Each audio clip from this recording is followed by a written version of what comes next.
इनका दूसरा पत्नी है वेद माता गायत्री। यह इनका पहला पत्नी है माता सावित्री, जिसको महाराष्ट्र में यानी मुंबई में बोम्बा देवी के नाम से भी जाना जाता है। इन्होंने सतयुग में 4 युग होते हैं, सतयुग, त्रेता, द्वापर, कलयुग, अभी कलयुग है।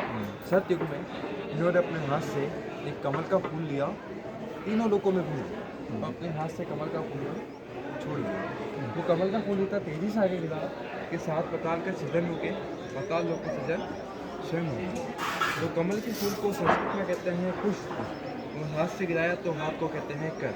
पुष्प प्लस कर का संधि करने से बनता है पुष्कर। भगवान ब्रह्मा ने यज्ञ बिठाया और पहला पत्नी को इन्वाइट किया।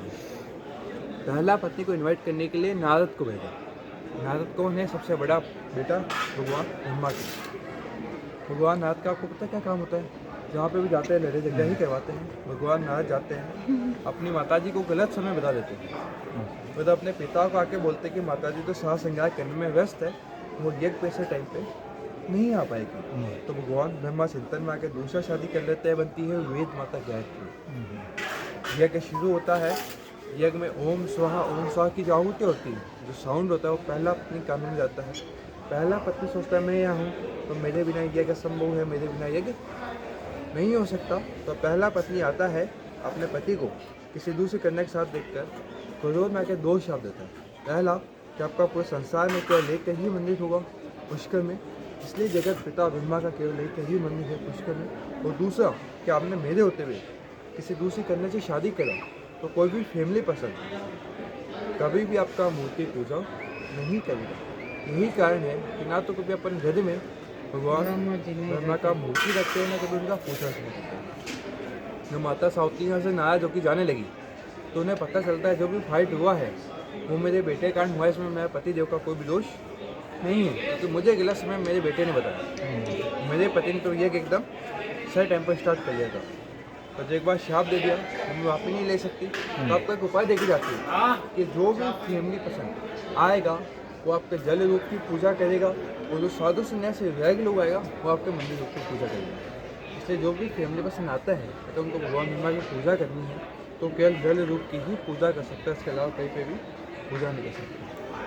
ठीक है, तो इसलिए अपन पहला यहाँ आते हैं, उसके बाद नहीं आते हैं। मेन लोग 3 काम के लिए आते हैं, ध्यान से सुनिएगा। पहला, अपने घर में कोई भी शांत हो जाता है तो उसका अस्थि विसर्जन होता है। दूसरा, 7 जनरेशन 7 कुल में कोई शांत हो जाता है तो उसके यहाँ पर 7 कुल का पिंडदान होता है। पिंडदान में कम से कम 1 घंटे का समय लगता है। इसके बाद तो समय नहीं होता, वो अपने पितरों को जल देता है, उसमें कम से भी कम 10 मिनट का समय लगता है। तो अपने घर में कोई भी शांत रहता है 7 कुल में 7 जनरेशन में, तो अपने से आस सकता है कि मेरा घर का कोई भी सदस्य अगर तीर्थ में जाएगा मुझे जल देगा तो मुझे मोक्ष मिलेगा। उनको मोक्ष मिलता है तो उनका भय, चिंता, व्याधि, पीड़ा सब दूर होता है। वो तीसरा मेन काम, जैसे आप सुख शांति घूमने आए हो, भगवान ब्रह्मा के दर्शन करने आए हो, तो 10 रुपये का प्रसाद आता है। 5 में ब्रह्मा सावित्री घाट है, यहाँ बैठ के प्रसाद चढ़ाया जाता है। कोई इक्कला आता है, इक्कला चढ़ाता है, कोई जोड़े से आता है, जोड़े से आता है। प्रसाद आपका ब्राह्मण और आपका नाम है वो तो लेके चढ़ा जाता है। ब्राह्मण का तो देने लायक बना तो एक ही गवर्नमेंट में सस्ता है, वह दान देते हैं, उसका आपको रसीद तो प्रसाद देता है। तो संख्या से 1 लाख बनी। इसके अंदर भगवान का मंदिर भी शामिल है, 52 घाट, 2 सिद्धांत धर्मशाला है, 5000 ब्राह्मण साधु सन्यासी वैज्ञ लोगों का घर चलता है।